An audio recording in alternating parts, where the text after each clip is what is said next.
Drawing improve করতে চাইছো, আগে এটা ঠিক করো। Hi guys, I am Rupam, day one of making your artist life easy.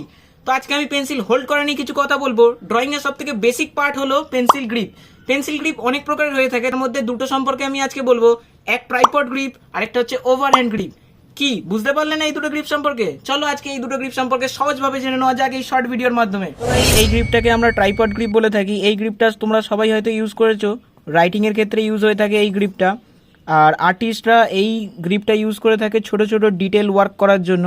তো গাইস, এই গ্রিপটাকে আমরা বলে থাকি ওভারহ্যান্ড গ্রিপ। এই গ্রিপটা আর্টিস্টরা ইউজ করে থাকে proportion judgement, shape, line, angle জাজমেন্টের ক্ষেত্রে ইউজ করে থাকে। এই গ্রিপটার মাধ্যমে অনেক স্মুথভাবে শেডিংও করা যায়, এই কারণে এই গ্রিপটা অনেক আর্টিস্ট ইউজ করে থাকে।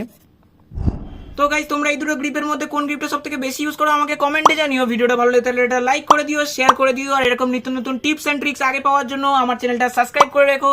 তো আজকের জন্য এতটাই, দেখা হবে পরের কোনো নতুন ভিডিওতে। Bye bye.